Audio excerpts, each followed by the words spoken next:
So coming up this weekend is no UFC, but there is going to be the PFL 2024 Championships, which is the final event of the PFL 2024 season, and it honestly should be a pretty good one. There is going to be 16 fights on this card, and most of them are 5 rounds. So there is a chance that it's going to be a long day of MMA. It starts taking place in the morning of Friday the 29th of November, and will probably go all day with a 25-minute fight and PFL's pacing. But nonetheless, it should be pretty good. Of course, in the main card, all of these fighters here on the screen right now are going to be competing for $1 million in the tournament championship. They fought throughout the whole season to now get to this point where they can win the $1 million grand prize. But they also did add the PFL MENA championships to this card as well, which is the PFL's Middle East sort of, I guess, like side promotion as well. Like they've got the PFL Europe. And these guys are also going to be fighting as well for a grand prize. I don't know exactly how much it is, but I think it's like $100,000 is their grand prize, and also a chance to fight in the $1 million tournament if it is the same as PFL Europe is anyway. Nonetheless, it should be a pretty massive event. All of these fights are 5 rounds as well. And then the prelims, I would say, are pretty stacked too, but I'm probably going to go through them pretty quickly in my predictions so I can get to the finals, which are the more important fights that I think a lot of people are much more excited for. Now, of course, I will be doing an article for this on the We Want Picks website, and if you do sign up using my code ARTEM, you can get 10% off your first membership. And that's kind of it for the intro. Let's now get into my predictions for this card.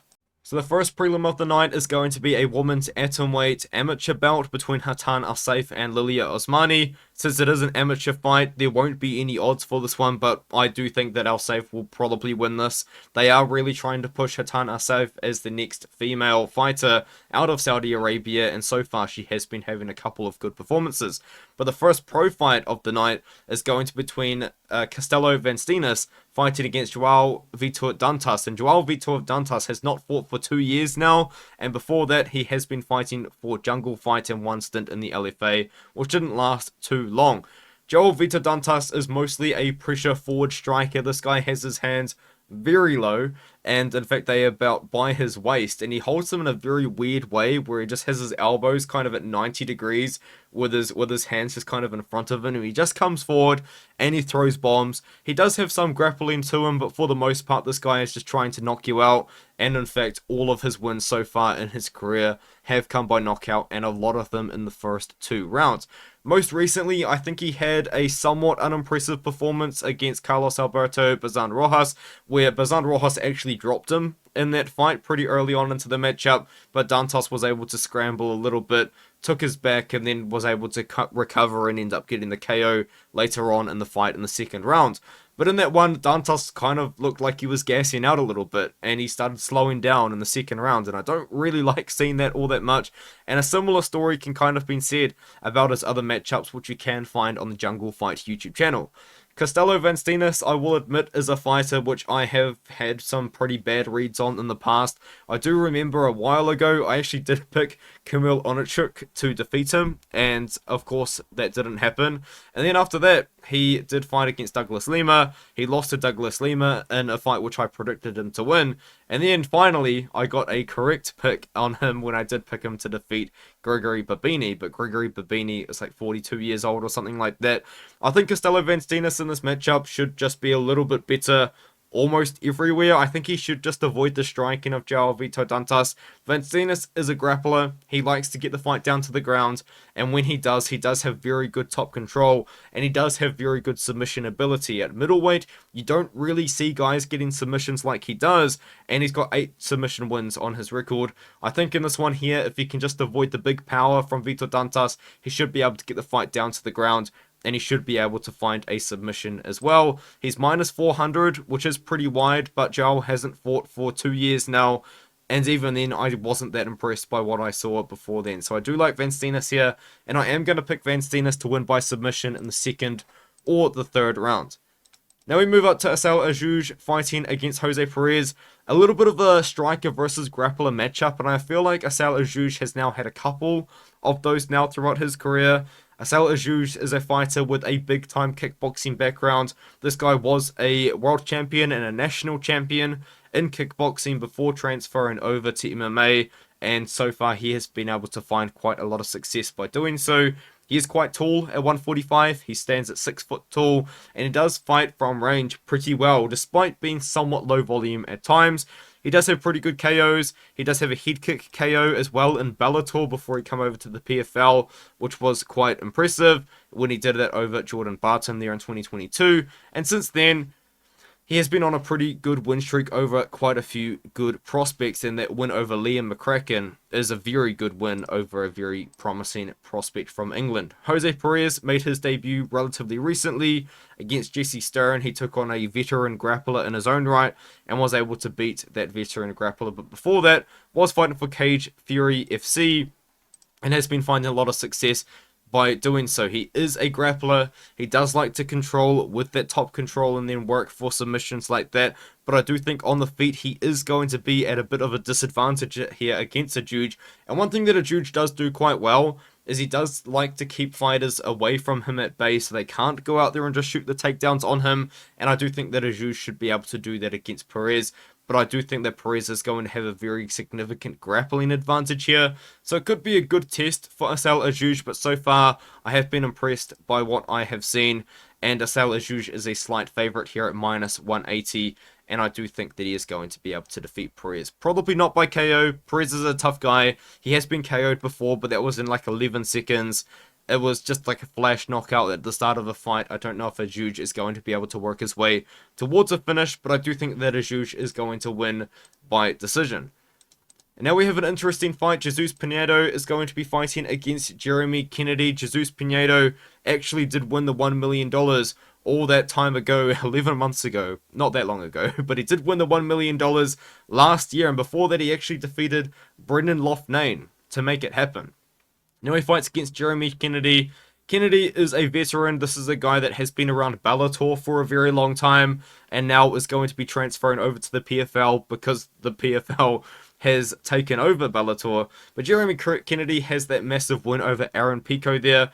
But it is very unfortunately that the win unfortunately did have to come due to a shoulder injury. Since then he did fight against Carvalho, defeated Carvalho, who is just a chinny boxer, to be honest, at this point, and then he did lose to Pitbull in a pretty fun matchup in his own right. I do think, though, in this one, that we are going to see Jesus Pinedo be able to just beat Jeremy Kennedy by keeping the fight on the feet, and as long as the fight is on the feet, I do think that Pinedo is going to have a striking advantage here. This is a former PFL champion. This is a guy who did win the $1 million in the 2023 tournament, and then he just didn't return for the 2024 tournament. Maybe he was injured, I am not too sure, but he did defeat Gabriel Braga to make that happen, and I did actually think that he won the original matchup against Gabriel Braga as well. He's a very talented striker, he does use his size well, and he does have some pretty good power too. I think he is going to be able to beat Jeremy Kennedy in this matchup, and now we can move up to another prelim at heavyweight. Slim Trabelsi is fighting against Abraham Babli. Slim Trabelsi, in my opinion, is just a very talented heavyweight prospect. This is a guy that has all of the skills to really make things happen, I think, at the heavyweight division. But unfortunately, throughout his career, he's had like quite a few controversies, as in like management problems. I know that when he was signed to the UFC, if you guys don't know, Trabelsi was signed to the UFC, as something just fell from my cupboard. He was signed to the UFC to fight against Parker Porter on short notice, and he did withdraw due to contract issues there, and there was a big controversy that did go down about that, and then he signed to Bellator, and it seemed like he hasn't been able to fight all that much because of contract issues again. So there's kind of a lot going on with Trabelsi behind the scenes, but once he does get in that cage, he really is a talented fighter. He is a wrestler for the most part, and when he does get the takedowns, he's very dominant on top. He has a couple big wins over John Winter, Luis Enrique Barboza, but also that massive win over Azamat Nuftalayev, who might find his own way into the UFC pretty soon, as he's won a few fights recently. Abraham Babli, I was quite surprised to find that he's also a wrestler as well. He did defeat Pinson, Isaiah Pinson, who was a guy that the PFL were building up for a little bit. And in that fight, he did get it done with the wrestling.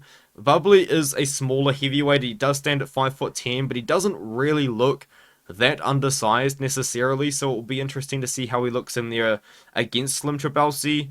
But I do think in this one, it's going to be a wrestling match. and I think the better wrestler out of the two is Slim Trabelsi. Undefeated versus undefeated is fun, but I think that Slim Trabelsi is just a true heavyweight talent, and this is a guy that you don't really see this level of talent at heavyweight that often, and he is a guy that I am quite high on, and I do think he's very good. Trabelsi's minus 192, and I do think he's going to be able to get it done here against Abraham Babley. It's just worth noting that this is a big step up in competition for Babley, whereas Trabelsi's already fought a pretty couple good guys. John Winter, undefeated at the time, Dulayev, undefeated at the time. Franklin's a good win. Louis Sutherland's a massive guy for heavyweight as well, and that's a pretty good win as well. Now, Mansour Barnaoui is going to be returning now against Alfie Davis. This was a massive signing for Bellator at the time because, of course, he did win that massive Road FC tournament.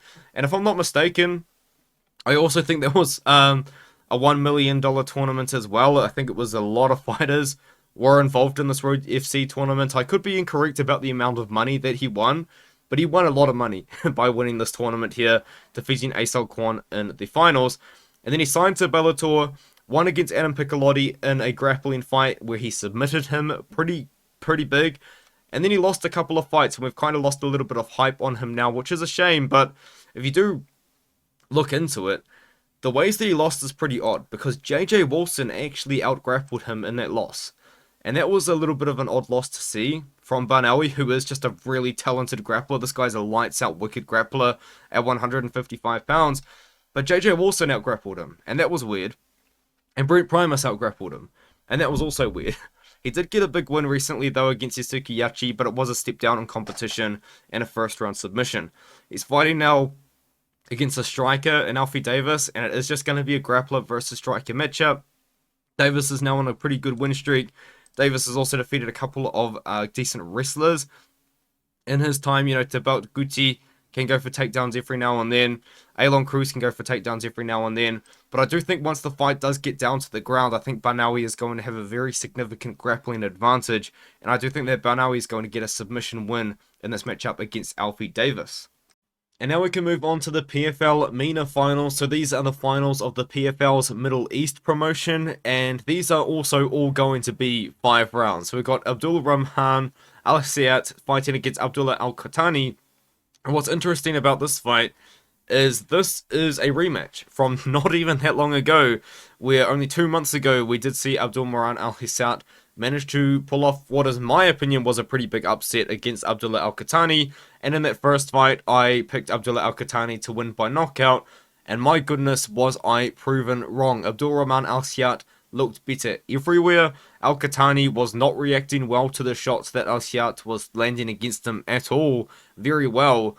And Alhysat was able to even get takedowns and get control in moments. I thought Alhysat won all 3 rounds, and what happened was Alhysat was actually meant to fight against somebody else in the finals, but their opponent, Islam Rada, did have to pull out. So now on short notice, we have Al-Qahtani trying to get his revenge back. But honestly, after watching the first fight, I just can't see Alhysat losing.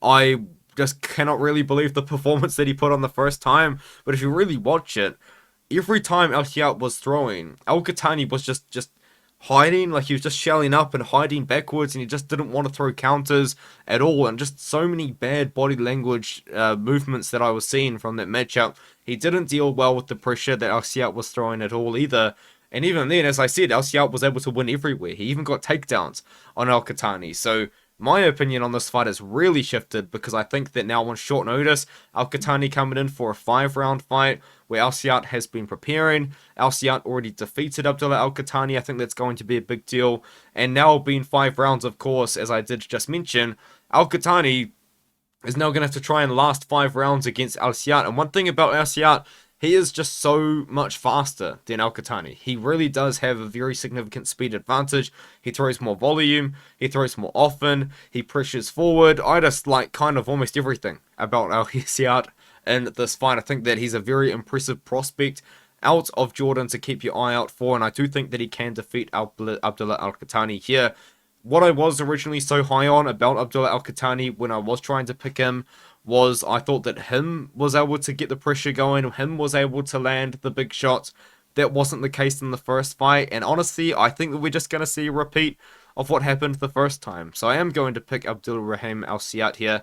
He is only minus 130. I believe he was a pretty big underdog the first time around, but I think that we are going to see Alhysat get the win again over that same opponent. Then we move up to the lightweight championship of the PFL MENA. Once again, 5-round fight between Mohsen Mohammadseifi versus Georges Aid. One thing about Mohsen Mohammadseifi is that this guy is so fun to watch. He is 5'5" at 155 pounds, so he's pretty short, but he's pretty well built. And my goodness, this guy is fun to watch because being a lot shorter than his opponents, he has to get in pretty close to land his shots. And what he does is he just rushes forward. He just rushes forward, throwing combinations, throwing boxing combinations, and throwing a lot of hooks. He's a lot of fun to watch. This guy is one of the more fun fighters to watch, I think, just on this card in general. And he does take on a guy which has a somewhat similar style to him. Georges Aid, though, I will say, at 5'9", is a pretty big guy for 155 pounds. He's not necessarily tall, but he does make up for it with a pretty decent amount of size.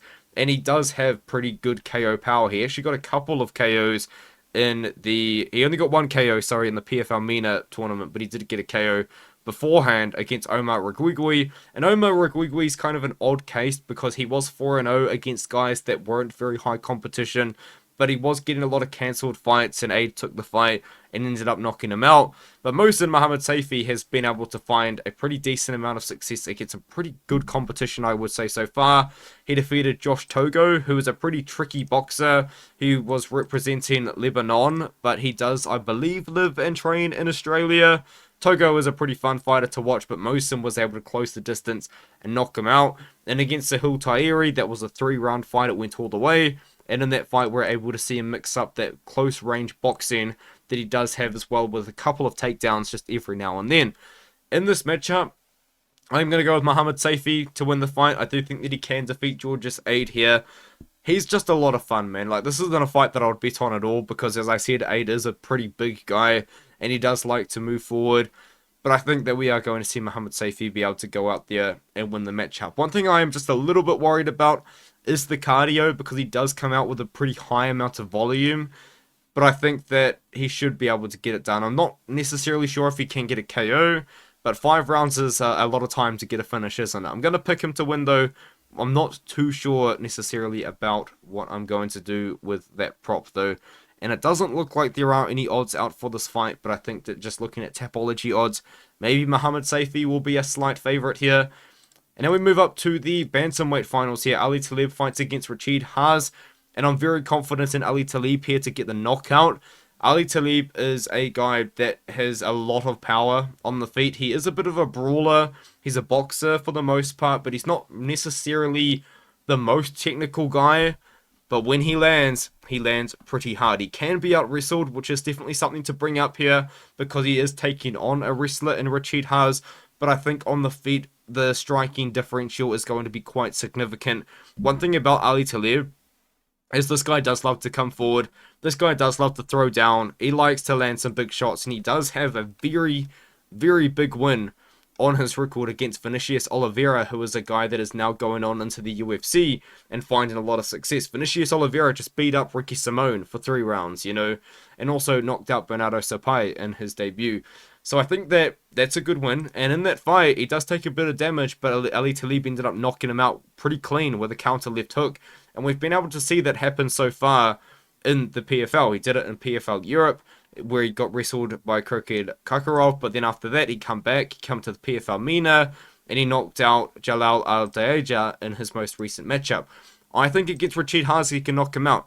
As I said, this is going to be a pretty big, significant striking differential between the two.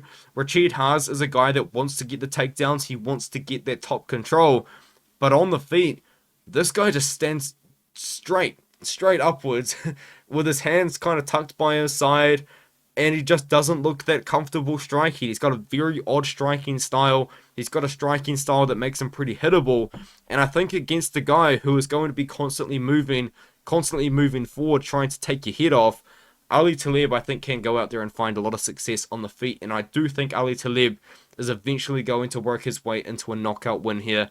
He should be able to defend the takedowns against Haz. I know we've seen him out-wrestled before, but I do think he can keep it on the feet, and I do think he can get the KO. So I'm going to pick Ali Taleb, and I'm picking Ali Taleb to win by KO. So that is all of the predictions. No, it's not for PFL MENA, because we do have the welterweight matchup between Mohammed Alaqraa taking on Omar Dafrawy. Omar Dafrawy, as I actually did say in the video that I did on PFL MENA, I believe, must have been a few months ago now, he is like the Carlos Prates from Egypt, except just a little bit less technical. Well, kind of a lot less technical, but that's how he fights. He fights with a pretty fun striking style where he does like to fight from range with his hands very low, and he does have KO power.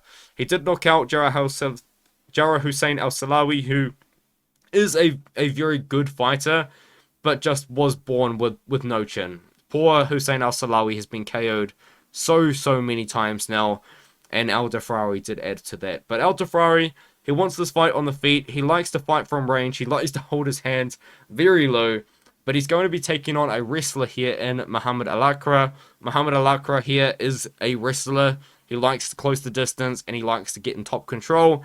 He doesn't have the most exciting fighting style. I wasn't all that entertained by watching his fights, I will be honest. But he is very good at what he does. And I do think in this matchup here against a striker, he should be able to get the takedowns, and he should be able to control the fight by getting the wrestling going. Most likely going to be a decision win here for Alaqraa. He doesn't necessarily have the greatest amount of finishes, but I do think that against Dafrawy, the wins, the takedowns are going to come, and that's going to lead him to a win. So I'm going to go with them to win the PFL MENA finals. And now we can move up to the finals of the PFL tournament, the main PFL tournament that we all know and love, where they are now going to be fighting for the $1 million finals. And it starts off with the heavyweight finals between Denis Goltsov versus Oleg Popov. And Oleg Popov was a pretty big time prospect when Bellator signed him, and so far it has been so good. He has had quite a few pretty impressive performances so far. Now, unfortunately, the way that I found out about Oleg Popov was when he knocked out Bigfoot Silva, and that was quite sad. But then since then, he has gone undefeated in both PFL and also Bellator as well. Defeated Steve Mowry by the punches from the crucifix position, by getting on top and finishing him from there. That's a massive win to have on your record, especially in the way that he did it. And then, of course, he did go out there and beat Linton Vassell recently. And Vassell was having a couple of decent wins as well in his career just recently too, even though he is a little bit of an older fighter. Popov is a wrestler. He wants to get the takedown, and he wants to just lay on you in top control for the most part. But one thing that I have been quite impressed by him is that he is quite fast on the feet. He does have pretty decent boxing, and the funny thing about him is that at heavyweight, he does have very good movements as well, and he just fights very light on his feet. It's kind of an odd sort of style for heavyweight, because typically heavyweights are very ploddy, they're very slow, and although Popov is a pretty big boy, he does fight very light on his feet, and he does have pretty decent boxing combinations. He is going to be fighting against Denis Goltsov, who is a mountain of a man. Denis Goltsov is a guy who has been fighting for the PFL for quite a few seasons now, and I believe he has made it to the finals more than once and has come up short every time. I think he's only made the finals the one time when he did against Ferreira, to apologize there, but this is a guy that does have a lot of finishing potential. He does have a lot of wins by finish early, but a couple of them this season were just kind of sad performances to watch. You know, against Thiago Santos, Santos fought on short notice, and he just looked like a shell of himself. Sad performance for Santos. Tim Johnson, same story as well, just kind of getting up there now. Sad performance from Tim Johnson, and Denis Goltsov was able to knock him out. Goltsov, I think, in this fight is going to want to keep it on the feet. He can wrestle, but it's not something we see from him that often. He doesn't really just go out there and shoot for takedowns like Oleg Popov is going to do. And honestly, I actually think that Oleg Popov can beat Denis Goltsov here. I think that the momentum really does still ride on the Popov side. He is going to be at a bit of a significant size disadvantage, but I think he can make up for it with a bit of a speed advantage. I think that Popov is pretty fast. I think that Popov does have the ability to get the takedowns on Goltsov. And being a 5-round fight, I don't think this does go 5-round fight, go all 5 rounds. But being a 5-round fight, if anyone's going to gas out, it's going to be the guy who is the bigger fighter, I think. I think that Popov, although he does have a very energy-heavy style, I think that he can go for a little bit longer if it needs to happen like that. But I'm going to go Popov, my first underdog pick of the card. He's a very slight underdog, only like minus 105, minus 110. I mean, that's where they're lining it right now. But I like Popov here. I think that he can go out there and get it done against Denis Goltsov. And it looks like the majority of the Tapology voters have picked Popov too. I think Popov wins by KO in like round 3, just with ground and pound or something like that. Now we have Brent Primus fighting against Gadzi Rabadanov. Brent Primus, I mean, he's coming to the PFL after being a Bellator champion in the past, and he's come in and found a lot more success than personally I thought that he was going to. I will be honest. He is getting up there in age now. He's nearly 40 years old, and he does have really only the grappling and the wrestling. I don't think on the feet that he does have the strongest striking. He was, of course, involved in that Usman Nurmagomedov fight where he did lose, but Usman Nurmagomedov did fail a USADA test afterwards. And now, since then, he did sign with the PFL after they acquired Bellator. And now he has found quite a bit of success in PFL, defeating strikers, though. And I think that's what's very much worth noting here is Brent Primus is a wrestler. He does have very good wins on his record with using his wrestling, obviously. But all of his wins in the PFL have been against strikers, against Bruno Miranda, a pure Muay Thai striker, Solomon Renfro, only a striker, literally nothing else really. Clay Collard is a very good boxer. I know that Collard probably does have the best defensive wrestling out of everyone of the last 3 fights, but still purely a boxer for the most part here. And I know that Primus as well does have very good pure BJJ, very good grappling. He isn't just a wrestler. This guy does have great BJJ if the fight does get down to the ground. But I think that against Gadzi Rabadanov, he's now taking on a guy that has options everywhere. Gadzi Rabadanov is going to be a bit of a size disadvantage. Primus is just a massive guy for 155, and Gadzi Rabadanov isn't really. But the thing about Gadzi Rabadanov that I have been quite impressed by is that he does win pretty tough matchups. And although this guy just does not have that much finishing ability, despite getting a big KO win recently against Michael Defort, he's beaten all kinds of different styles. Against Alvin Espinosa, Alvin Espinosa is a guy that the PFL has been trying to build up for multiple years now, and he was able to defeat him there, mixed in the wrestling with the striking. Same thing with Renfro, except it was a lot more wrestling because Renfro is a very dangerous wrestler. And then, of course, prior to that, he did defeat Peter Buist, who was signed over from one championship. The win over Koji Takeda, I think, is pretty important because Koji Takeda is a wrestler as well, and actually is a pretty similar stylistic matchup to what he's going to have to fight now against in Brent Primus. In this fight, though, it is actually a little bit harder to predict than I think than what the odds are making it, because Gadzi Rabadanov is a minus 600 favorite against Brent Primus, and I don't know if I can fully agree with those odds. Now, I am going to pick Gadzi Rabadanov to win the fight, but I'm not really that confident in it. I can't just confidently say that Gadzi Rabadanov is going to go out there and defend all of Brent Primus's takedowns, and I also can't say that Gadzi Rabadanov is going to go out there and get takedowns of Brent Primus as he wills. So it is a pretty tough one, but I do think that Gadzi is the better striker out of the two. He isn't the best striker, but he definitely is comfortable on the feet. He does throw pretty decent amount of volume, does throw a lot of kicks out there, and he does fight from range pretty well as well. But I think that this is actually kind of a situation where I don't hate the idea of picking Brent Primus as a massive underdog. Now, I'm not going to do it because I do think that Gadzi Rabadanov does win. But I think if anyone is going to maybe burn a parlay, like if you wanted to do like a 6-fighter parlay or something crazy like that, if someone's going to burn it, it really could be on this fight. I'm going to pick Gadzi though. The reason why I am picking Gadzi is because he is a very talented wrestler in his own right. He's defeated pretty similar stylistic matchups to this one here as well. And another thing as well, although Usman was in a little bit of trouble there, Usman is a very similar stylistic fighter to what Gadzi is. Gadzi does have good kicks from range. He does also have good wrestling too. And I think that he can just be the better striker in a matchup, which, to be fair, might spend a lot of time in the ground. But I think that Gadzi over 5 rounds can do the better work and can at least win 3 rounds of those 5. So I'm going to pick Gadzi Rabadanov, but I don't have the same amount of confidence as what some other people do have. Now we have Magomed Umalatov fighting against Shamil Musayev, and I have been proven so wrong about Shamil Musayev. I have actually tried to pick against Shamil Musayev this season, and obviously hasn't worked. This guy is 19-0 now. But if you do watch a lot of his prior fights to the PFL, he does have a very different striking style, or a different style in general to what he did have before then. He was in KSW, but then after one of his KSW fights, I forgot which one it was, one of these two fights, he started like a massive brawl in the cage after the fight happened. I think it was the fight against Juricic. And then I think they just kind of released him due to, honestly, sounds crazy to say, but I think they just released him due to bad behavior.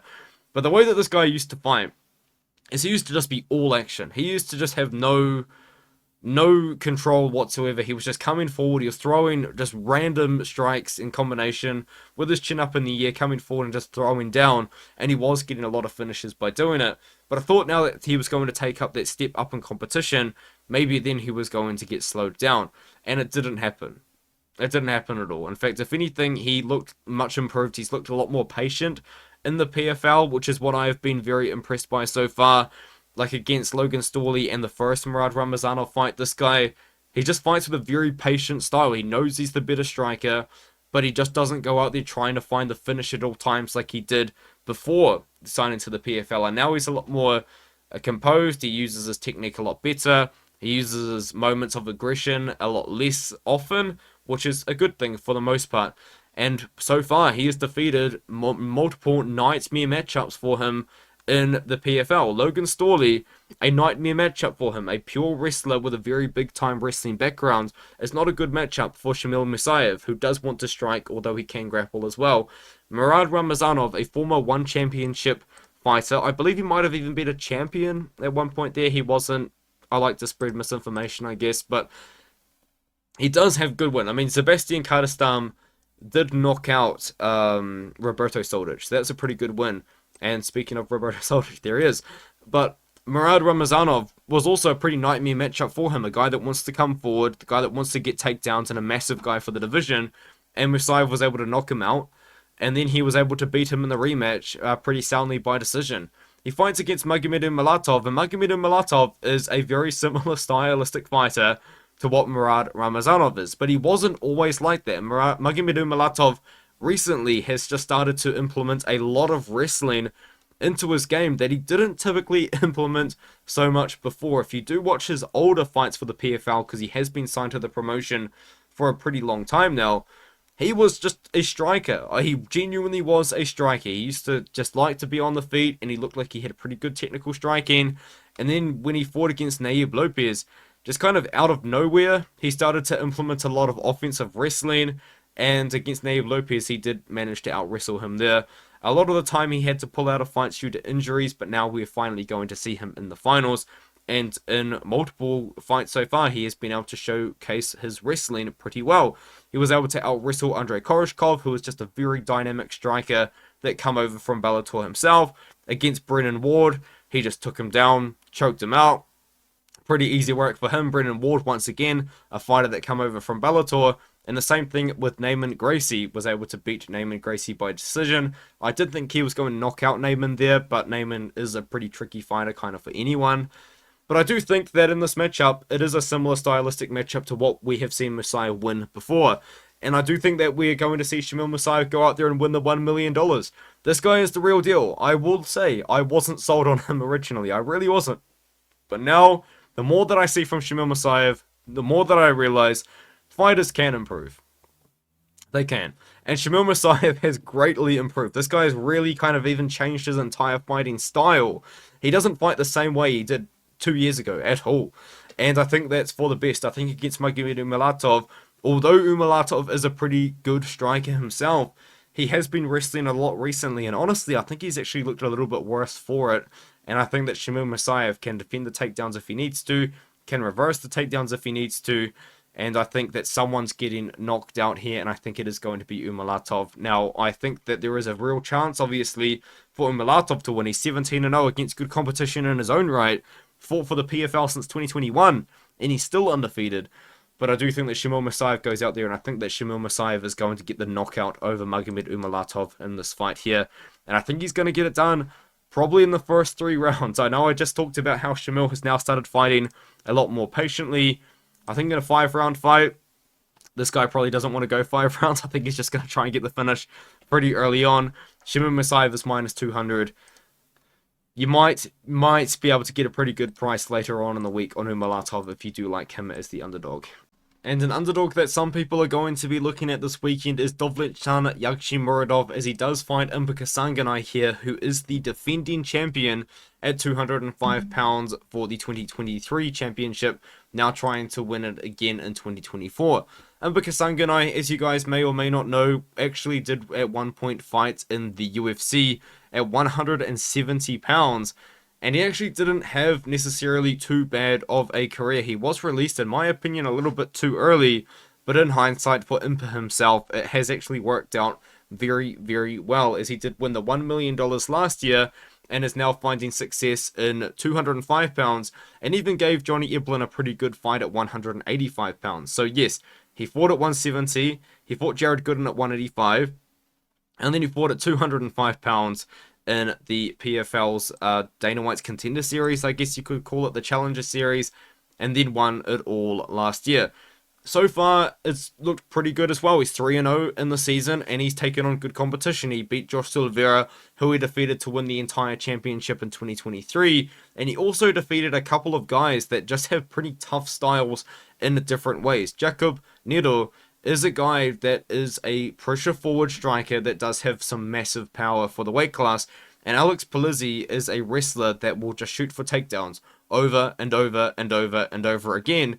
And he was able to knock out Alex Polizzi in the first round, and he finished Jacob Nero with a doctor stoppage in between the rounds 2 and 3. Before that, of course, he did defeat not really the highest level of competition, I will admit, in the 2023 playoffs, but he did go all the way into the World Championship, where he defeated a pretty tough Silveira by mixing up the striking with the wrestling. Dovletchan Yagshimuradov is now going to be probably his toughest test, I would say, aside from Josh Silveira in that finals beforehand, because Dovletchan can do it all. Dovletchan is a 205er, even though he is 5'11" himself. He is going to be a pretty big boy in there compared to Impa Kasanganay.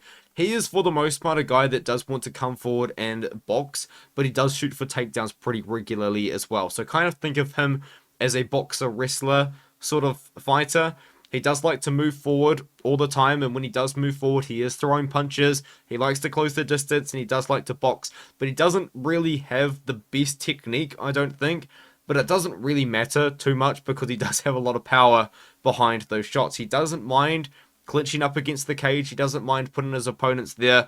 And I think maybe using that strength advantage against Impa Kasanganay is probably something that he will look to try and do. He did upset Rob Wilkinson, who is a former champion himself, and he was able to beat Rob Wilkinson in a very impressive decision win, where he just kind of beat him up, to be honest. And Rob Wilkinson never really figured out Dovletchan Yagshimuradov, so maybe if Dovletchan can make Impa Kasanganay kind of confused in there like he was able to with Rob, maybe we can see Dovletchan pulling off a slight upset here. I do think Impa is going to win, though. I think that he is at a size disadvantage, and I am seeing people say that this is going to be like one of the toughest tests for Impa, because it is now going to be against a legitimate 205-pound fighter. In the past, he has been fighting admittedly smaller guys at light heavyweight, but I think against Dovletchan Yagshimuradov, Dovletchan is a kind of guy that I think that Impa can find success against on the feet and also on the ground. I think he's a lot more technical on the feet, but I think on the feet he's probably going to avoid Dovletchan for the first round. I think he's actually going to try and get those takedowns himself. And we've seen Impa look good against other good wrestlers. I mean, Martin Hamlet, I know that Martin Hamlet isn't really like the best fighter overall, but he's still a guy with a great Greco-Roman background. He was able to knock him out. Impa has also been able to find some very good wrestling exchanges against Johnny Eblen, who we know is also a very good wrestler at 185 pounds. So I think that Impa can go out there against Dovletchan Yagshimuradov and just kind of use the more speed that I think he's going to have and the better technique that he's going to have to survive the first 2 rounds, because Dovletchan's going to be dangerous, and then start to take over towards the end. We've seen Impa Kasanganay already go 5 rounds. We've seen him go 3 rounds recently as well. And I think that that is going to be a pretty good advantage for him, especially since I don't really think that he cuts weight to make 205 pounds. And if he does, it's probably a very small amount. I'm going with Impa here, a very slight favorite at minus 130, minus 140. Dolph, as I did say, is a pretty popular underdog. He's only plus 110. But I'm going to go with Impa. I think he wins a 5-round decision, and I think he wins a 5-round decision mostly based off the 3rd, 4th, and the 5th round. Now we move up to Dakota Dechiva taking on Tyler Santos. And I don't think it would be too far-fetched to say that Dakota Dechiva is probably the PFL's biggest star. And she is the real deal. She is actually a fighter that, personally, I have been doubting. I was one of those doubters. I have picked her to win every single fight along the way. But I have also been saying that I felt that she was being a little bit protected. She did get her first fight against Lisa Malden, which is a very good matchup for her. Malden was fighting for the first time in a while, was a little bit older. And then Chelsea Hackett, a striker from Australia who once again was not very active. She was on the Contender Series years ago and then took some time away. But then she did finally go up there against a very tough Jenna Bishop. And Jenna Bishop is a girl who has incredible grappling and a massive Brazilian Jiu-Jitsu background. And if anyone was really going to give her big problems aside someone like Tyler Santos or Liz Carmouche, it probably was going to be Jenna Bishop. And we saw Dakota Dechiva knock her down multiple times and eventually get that KO there. Jenna Bishop didn't have no success, though, I will say. She did have quite a few takedown attempts on Dechiva, but yeah, just no match for her on the feet. And honestly, at the end of the round, it looked like Jenna Bishop was getting gassed out before she got finished, sorry. But yeah, Dechiva is the real deal. She has a big-time kickboxing background. You see it in her fights. She's massive for the weight class at 5'8". She's quite tall, but she's also got quite a bit. Doesn't really have that much size to her, but she is a big fighter at 125 pounds. She uses her range very well. She just throws a lot of straight shots with her hands, a lot of kicks as well to the body, to the legs, and just sets up everything very, very well. And so far, against nearly all of her opponents, her takedown defense has looked quite good.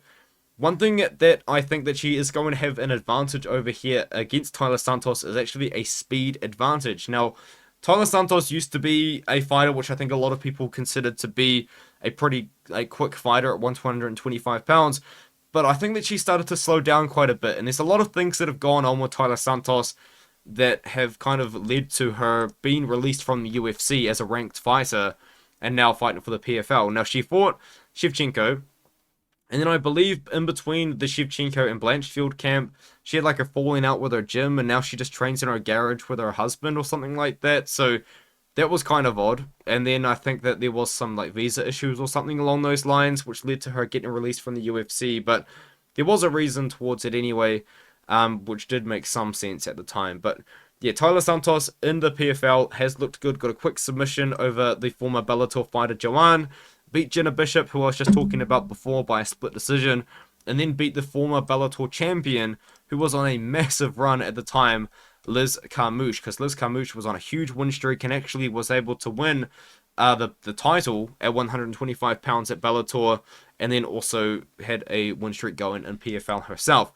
Tyler Santos, though, we all know what Tyler Santos is going to probably want to do in this matchup, and that is grappling. Now, Tyler Santos isn't really a grappler. That's the thing about her, is she is probably primarily a striker with very good grappling in the back pocket, but I think in this fight she's going to probably just have to become a grappler, try and get the takedowns against Dakota Dechiva, which could come. That's the thing about Dakota. We haven't really seen her fight this level of competition so far, and that is what I've been saying the whole time, is we haven't seen Dakota fight this level of competition so far, but honestly, from what I've seen so far, I don't know if it matters, man. I think that Dakota Dechiva is the real deal. She's getting knockouts that we don't really see that much. She's fighting with a lot of speed that we don't really see that much. She's crazy athletic, crazy quick. Tyler Santos, she's having some good performances here and there, but I think that honestly against an opponent like Dechiva, this is a bad matchup for her. And yeah, I just kind of hope that Dechiva's takedown defense is as good as I think it is. Because if it's not that good, Tyler Santos could get the submission and she could pull off the crazy upset here. Because Dechiva's so wide, she's minus 315, minus 320-ish, I would say, at the moment. And Tyler Santos is a pretty big underdog, which is a pretty kind of crazy price to think about. Because I don't think it would be that far-fetched to even not compare this matchup to the Shevchenko matchup, because Valentina Shevchenko, we all know Shevchenko for being a really good striker, but I would say that Shevchenko's grappling is better than Dachiva's, so there's kind of a lot to kind of look into here, but I think that Dachiva's going to get it done. I think she can beat Taila Santos, and honestly, she's just looked so good so far. It's hard not to pick Dakota Dachiva to win by knockout and win that $1 million, which it honestly feels like she's just destined to do at this point. Now we have in the main event and also the final of the featherweights, Brendan Loughnane now fights against Timur Khizriev. And this is an interesting one, because I think that you can make a very serious argument for Brendan Loughnane to win this. The problem that I have is I just still do see Brendan Loughnane have weird performances. I don't really know how else to describe it. I am going to go pretty far back now in his career to 2022, where he just fought and didn't look amazing. It's kind of like an odd season because he actually won the championships this year, but a lot of people think that he lost to Ryoji Kudo, and then he got a decision win. He couldn't finish Ego Huskic, who fought him on very short notice, and that was a massive step down in competition for him. But then he beat some very good guys. He beat Chris Wade, who at the time was in a pretty good shape at that point, and then Bubba Jenkins, who is a very massive wrestler for 145 pounds. But then he goes out there after winning the championship in 2022, fights Marlon Moraes, who at this point was on his legendary losing streak, and looked pretty bad against Moraes. I mean, he looked terrible in the first round, and then he got the leg kick finish in the second, and then he lost to Jesus Pinedo, took all that time off after getting knocked out, and come back and has looked good again. You know, against Kai Kamaka III, his most recent fight, nearly knocked out Kai Kamaka III in the first round, and then Kamaka kind of launched a bit of a comeback in the second and the third round. But I do think that Brendan Loughnane did win 2 out of 3 rounds there in that fight. And he defeated the wrestler Dustin Gonzalez. That's the thing about Brendan. This guy has bad performances every now and then, but most of the time, he has a very good performance. And the thing as well that I think a lot of people could draw to try and pick him is the fact that Brendan Loughnane has actually beaten a lot of very similar stylistic fighters to what Timur Khizriev is going to try and bring to the table. Justin Gonzalez is a wrestler. Is he the best wrestler? Not really, but a similar stylistic matchup. I even think that Bubba Jenkins is a pretty similar stylistic matchup to what Timur Khizriev is going to bring to the table. And then, of course, Mavlid Kabuliev is somebody that does exist. I do think that, though, from what I've seen, I like Timur in the matchup, and the reason why I do like Timur in the matchup is that because in his most recent fight against Gabriel Braga, he showed that he's not lost on the feet. In fact, he won that fight. That was a striking fight. All 3 rounds really took place on the feet, and Timur never really shot takedowns that much, which is a little bit concerning going into a matchup against Loughnane. But that tells me that Timur's confidence in his boxing. And I like that a lot, actually, in this fight. I like the fact that Timur isn't going to feel lost on the feet. I like the fact that Timur isn't going to feel uncomfortable on the feet. And Braga and Loughnane aren't really too similar, but they do both have a somewhat similar striking style, but Braga's just a lot less low volume. In fact, Braga's a very low volume striker. But in that fight, Timur won by being more busy. He did win the fight. 2 of the judges gave it 30-27 to Khizriev, and 1 of them had it 29-28 for Braga. I scored it. I did watch the fight before recording this video, and I did score 2 rounds to Khizriev. I think you've got to give Braga the 3rd round, but it is what it is. And another thing as well is Khizriev did start to slow down in that 3rd round. And that is a bit of a concern, isn't it? This is 5 rounds. Loughnane has been to the 4th round. I believe he actually has been 5 rounds before as well. And if Khizriev is going to slow down, that's not going to bode too well for him. But the thing as well about Khizriev is this guy does have very good wrestling in the back pocket. This guy got signed to Bellator. He came into Bellator, and he won his fights by decision by just dominating in top control. He beat the veteran with 55 pro fights, Daniel Weichel, by decision, by dominating in top control. And he did the same thing to all of his opponents. You know, he beat Brett Johns, you know, the former bantamweight from the UFC, by doing that. Enrique Barzola's a pretty tough guy at 135, and he was able to do that. Justin Gonzalez, as I just mentioned from Brendan Loughnane win, also a wrestler, and Khizriev was able to out-wrestle the wrestler. Kisryev's not really the most dangerous guy, but I do like the fact that on the feet he's not going to feel lost. I think he's going to be outclassed, though. I think Loughnane is the faster striker and just has so many more weapons than him. Kisryev does throw kicks, but he's not really that good at throwing kicks. Loughnane has knees. He's got kicks. He's got the leg kicks, the body kicks, the knees in the clinch. Like, he nearly knocked out Kaikamaka with a third width. And I think that overall Loughnane just has so many more tools on the feet than Kisryev, but it comes down to the wrestling. And I think that Kisryev on the feet cannot be too far behind, and then he can just get takedowns towards the end of the rounds. You know, with 3 minutes to go, he can get a takedown. Or even at the start of the rounds, he might be able to get a takedown just because his wrestling is that good. So I am going to go with Kisryev here. I do think that minus 310 is a very wide. This is actually a low confidence pick because, as I said, Loughnane does have bad performances. He does look bad in some fights, but he looks fantastic in others. But I think that Kisryev can go out there and defeat Loughnane by 5-round decision. I do worry about the cardio. That is definitely something to talk about here, as he did slow down towards the end against Braga. But I think he can get the takedowns and not be too far behind on the feet. There's a 16 fight card. I think I just broke down 15 of those fights. It's probably a long video. Hopefully you guys didn't mind it too much. Let me know what you think in the comments. And I'll see you guys in the next one.